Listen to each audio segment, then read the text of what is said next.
தம்பிகளா வணக்கம். First time இந்த ரோட்டில் வந்தப்பெல்லாம் பயமாக இருக்கும்.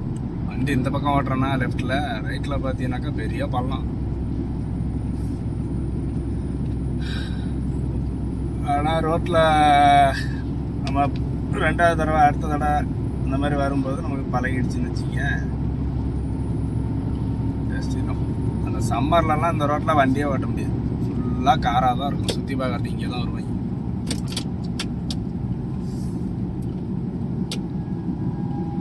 அது இந்த டோப்ரவனிக்கு இருக்கு, பயங்கரமான பிளேஸ் அது.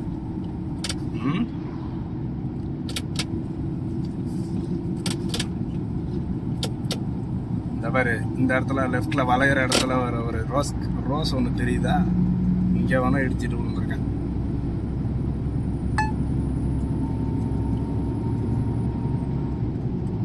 கரெக்டாக அந்த கார்னர், அந்த வளைவு இந்த மாதிரி இடத்துலலாம் பார்த்தீங்கன்னா எல்லா இடத்துலையும் சிலுவை வச்சுருப்பாங்க.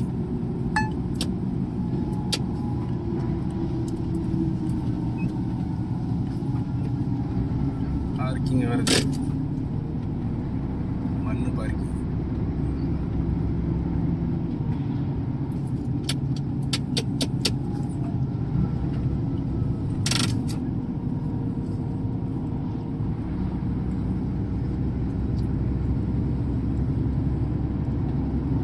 நான் 4.5 மணி நேரம் ஓட்டிட்டு 3/4 மணி நேரம் பிரேக் எடுக்கிறோம் தெரியுமா?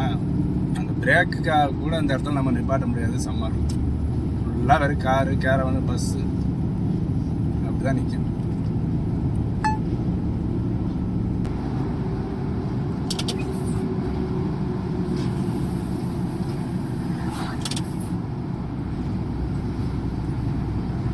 பாரு, இங்கே ஒரு வீடுங்கெல்லாம் வருது பாரு, சூப்பராக. கீழே பாரு, கீழெல்லாம் ஒரே போட்டால் நிற்கும். நம்மளுக்கும் ஆசையாக தான் இருக்கும் வண்டியை வாரம் விட்டுட்டு போட்டில் எடுத்துகிட்டு சுற்றணுன்ட்டு. இவ்வளோ மாதிரி வண்டியை வச்சுட்டு எங்கே வாரம் வர்றது? வாரம் வரத்துக்கு இடமே இல்லையே. ஸ்கோலா, குரோஷியாவில் ஸ்கோலா அப்படின்னா ஸ்கூல்னு அர்த்தமா. குரோஷியாவில் ஸ்கோலா அப்படின்னா ஸ்கூல். SKOLA.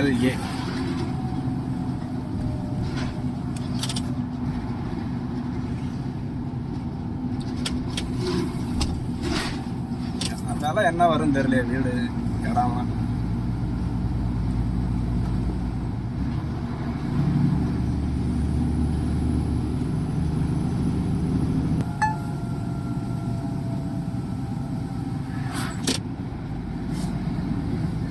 ஆனால் நம்ம ஊரில் உள்ள மாதிரியே இங்கேயும் பார்த்தீங்கன்னா இந்த லைட் அடித்து காமிக்கிறது, முன்னாடி போலீஸ் நிற்கிது, கேமரா இருக்குது.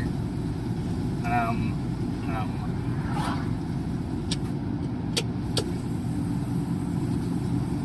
எங்கே நிற்கிறாங்கன்னு தெரியல. ஓராசெக் இந்த ஊர் பேர்லாம் இங்கே கூட பரவாயில்ல. ஜெர்மனியில் போயிட்டு ஒரு தெரு பேரை கூட நம்மளால படிக்க முடியாது. நிற்கிறானா போலீஸு?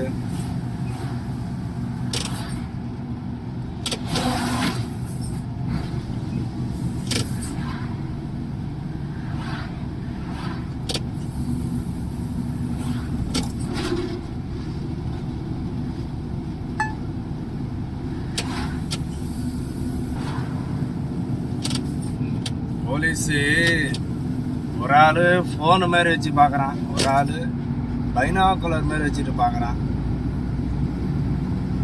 என்னத்தை கண்டுபிடிச்சாங்களோ வண்டியில் தெரியலையா? கண்டுபிடிச்சா வண்டி எடுத்துகிட்டு வந்துடுவாங்க. வந்து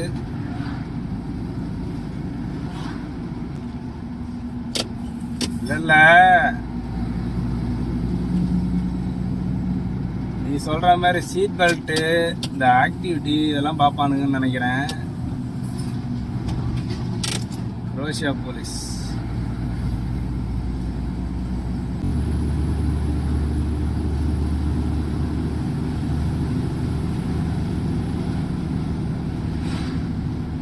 என்ன கணக்கு வச்சு இந்த ரோடு போட்டிருக்காங்கன்னே தெரியல. அதே ஆஸ்திரியாவாக இருந்துச்சுன்னா இந்நேரம் ஃபுல்லாக டனலை போட்டு விட்ருப்பாங்க.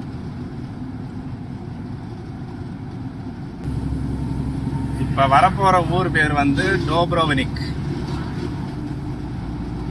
இந்த ஊர் பார்த்தீங்கன்னா ஒரு மிகப்பெரிய டூரிஸ்ட் பிளேஸ். சம்மர்லலாம் வந்தீங்கன்னா இங்கே நிற்க கூட இடம் இருக்காது. ஏன் இந்த ரோட்டில் வண்டி ஓட்ட முடியாது, அவ்வளோ கார் வரும். மிகப்பெரிய பேசஞ்சர் கப்பல்லாம் நிற்கும். இந்த பாலத்துக்கிட்ட நிப்பாட்டி ஃபோட்டோ எடுக்காத ஆளே இருக்காது யூரோப்பில். நாங்கள்லாம் வந்தால் கூட இந்த வண்டி அந்த பார்க்கிங்கில் விட்டுட்டு அப்படியே ஒரு செல்ஃபி எடுப்போம். செல்ஃபி எடுத்து சலிச்சு போச்சு, அதனால் இன்றைக்கி உள்ள பார்க்கிங்கில் நேராக போகிறோம்.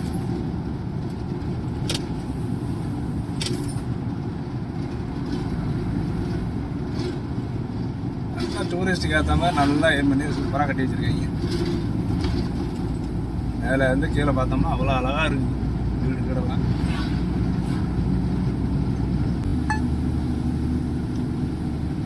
எல்லாம் மேக்ஸிமம் வீடே இருக்காதுன்னு நினைக்கிறேன். எல்லாம் ஹோட்டலு, ரெசார்ட்டு, ரெஸ்டாரண்ட்டு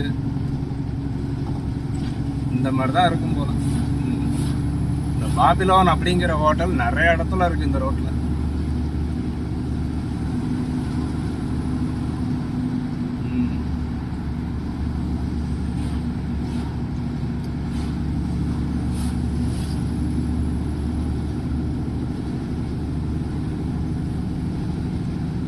அத்ரியா, இந்த அத்ரியாங்கிற ஹோட்டல், இந்த ஷிப்பில் தான் வந்து அல்பேனியா போயிட்டு அல்பேனியாவிலேருந்து இத்தாலி போகிறது. இங்கே வரும்போதெல்லாம் பெல் அடிக்குது, ஆனால் கேமரா எங்கே இருக்குன்னே தெரியல.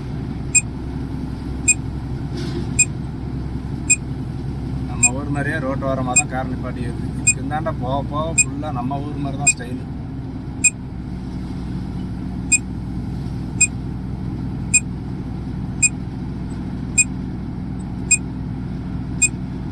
டோப்ரோவனிக் ஊரும் முடிஞ்சுது. இதுக்கப்புறம் வெறும் காடு தான். டைரக்டாக குரோஷியா பார்டர்.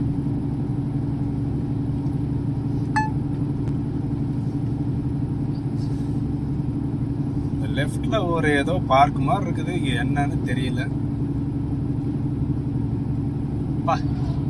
தண்ணியில் அடிக்கிற வெயில் கண்ணை கூசுது. ஏன்னு எட்டி பார்க்கறதுக்கு கூட பயமாக தான் இருக்கு.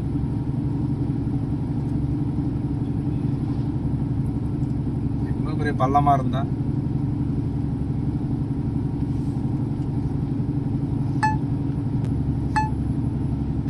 அப்பா. எல்லாம் ஃபேமிலி அழிச்சுக்கிட்டு ஒரு டூர் வரணும்னு ஆசை தான். என்ன பண்ணுறது, வர முடியல.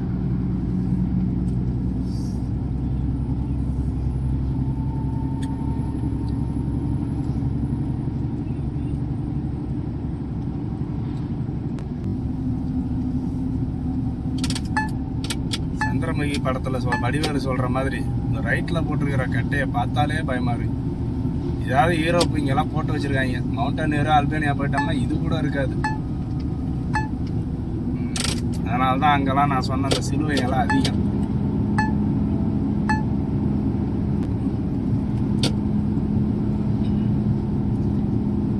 டோப்ரோவனிக்லேருந்து பார்டர் கிலோமீட்டர்.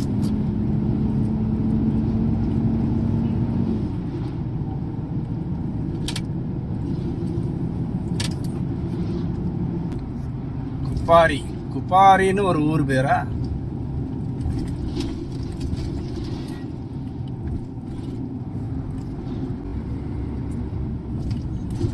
இங்க ஒரு பெரிய வளைவு, 50 கிலோமீட்டர் ஸ்பீடில் போகணும். இங்கே கூட வர ரைட் சைடில் இருக்குது பூச்செண்டு வச்சுருக்கானுங்க. இங்கே ஏதோ ஆக்சிடென்ட் ஆகிருக்கு. இதெல்லாம் எதுக்கு வைக்கிறாங்கன்னா அதை பார்த்தாவது ஒழுங்காக வண்டி ஓட்டுங்கன்னு சொல்கிறாங்க.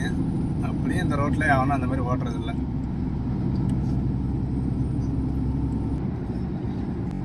அதுக்குன்னு நான் கேர்லெஸ்ஸாக ஓட்டுறேன் அப்படிலாம் சொல்லாதீங்க. சில பேர் நினைப்பீங்க மொபைலை கையில் வச்சுட்டு வீடியோ எடுக்கிறேன்னு. கையில் மொபைல் நான் எடுக்கவே மாட்டேன் டிரைவிங்கில்.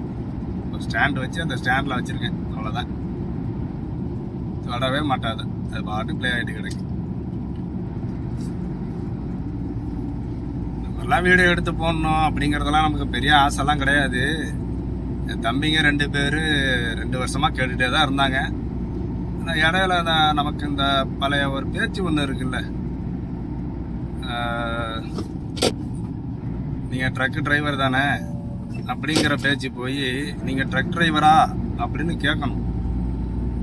அப்படின்னு நம்ம மக்கள்லாம் வந்து அந்த மாதிரி கேட்கணுங்கிறது எனக்கு ஒரு ஆசை. அதனால தான் சரி நம்ம அந்த மாதிரிலாம் ஓட்டுறோம், ஒரு சிக்னல் ஃபாலோ பண்ணாமல் நேராக விட்டோம் அப்படின்னா எத்தனை பேருக்கு ஆபத்து வரும். அந்த மாதிரிலாம் இல்லாமல் நீங்கள் ஒரு சின்ன கார் ஓட்டுறீங்க, அது பிரச்சனை கிடையாது. இவ்வளோ பெரிய ட்ரக்கு ஓட்டிட்டு இவ்வளோ கஷ்டப்பட்டு நாங்கள் கேர்ஃபுல்லாக ஓட்டுறோம். சொல்ல போனால் ட்ரக் டிரைவர்ஸ்னு ஒரு இனம் இல்லை அப்படின்னா இங்கே எதுவுமே கிடையாது. என்னை பொறுத்த வரைக்கும் அதான் உண்மை. ட்ரக் டிரைவர்ஸ் எல்லாம் நல்லா கேர்ஃபுல்லாக பார்த்து நல்லா தான் வண்டி ஓட்டுறாங்க ரோட்டில். இந்தியாவிலையும் அப்படி தான் இருக்காங்க, எல்லா கண்ட்ரிலையும் அப்படி தான் ஓட்டுறாங்க. சரி, ஓகே, பாருங்கள், குரோஷியா பார்டரு வரப்போகிறோம். இன்னொரு 1 கிலோமீட்டர் இருக்கு. இதான் குரோஷியா பார்டர்.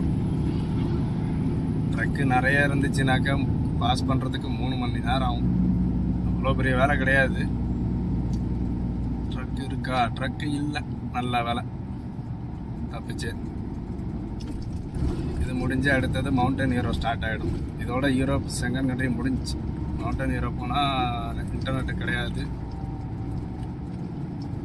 பொறுமையாக பார்த்து போக வேண்டியதான். நமக்கு ரூட்டு தெரியும் அப்படிங்கிறதுனால இன்டர்நெட்டு தேவைப்படாது. இடையில அங்கங்கே இருக்கிற வைஃபை வச்சு யூஸ் பண்ணி எப்படியோ மேட்ச் பண்ணிடுவேன். இந்த மாதிரி வேமட்டில் நிப்பாட்டினோடனே அங்கே இருக்கிற கஸ்டம்ஸ் வந்து கேட் ஓப்பன் பண்ணுவார். அதுக்கப்புறமா நம்ம இதில் ஏறி போக வேண்டியதான். ஏன்னா நம்ம வண்டி கொஞ்சம் பெரிய வண்டி, கொஞ்சம் லென்த் அதிகம், பின்னாடி தாழ்வாக இருக்கும். இந்த இடத்துல இப்படி ஏறும்போது குறைச்சிக்கிட்டே வரும் பின்னாடி. சரி, ரைட், ஓகே, பார்க்கலாம். சரி, மீதி அடுத்த வீடியோவில் பார்ப்போம். பாய் பாய்.